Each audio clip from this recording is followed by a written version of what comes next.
Trig laws, example 7.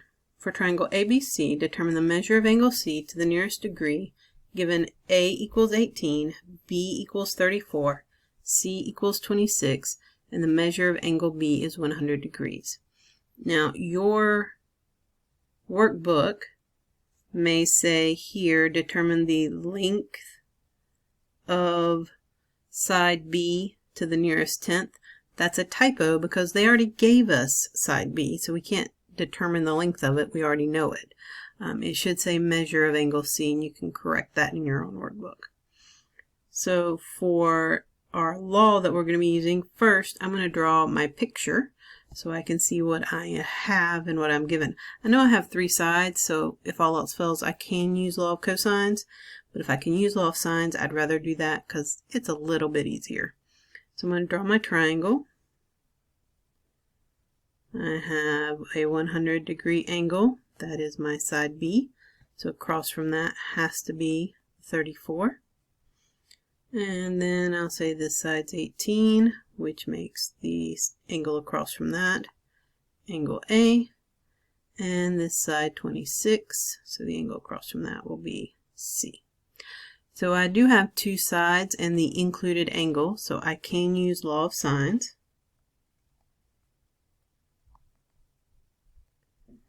So using law of sines, my equation, my 100 is across from the 34. So that would be 34 over sine of 100 equals, now the other side, or the angle we're wanting to find, is angle C. Angle C is across from the side that is 26. So that would be 26 over sine C. To solve, I'm going to cross multiply. So 34 times sine C will equal 26 times sine of 100. We can divide both sides by 34.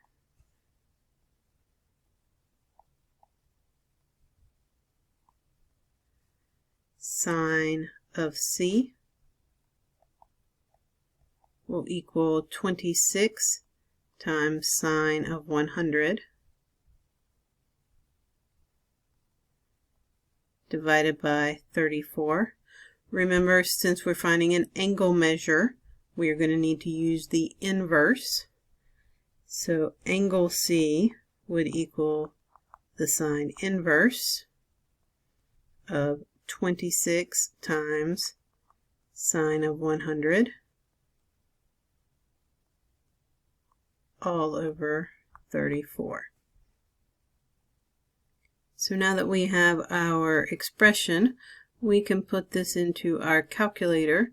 To put it in as one step, you need to make sure you use your parentheses. So inverse sine, and it gives me one parentheses. I actually need another parentheses because that first one is for the whole expression. I need another one for my numerator. So that would be 26 times sine of 100. So I need to end the parentheses for the 100, and I need to end the parentheses for the numerator. And then divide by 34, and then we can end the parentheses for the entire item. And enter. So C would equal 48.858607. That continues, rounded to the nearest degree. C would be 49 degrees. Now we can put this in our calculator in two steps, actually maybe more like three. You can do the numerator, 26 times sine of 100, hit enter, divide that by 34, hit enter, and then now when you do the inverse sine, you can hit the second button, and then somewhere on your calculator you should have one that is an answer. And I'll put that A in. That means it's using your previous answer.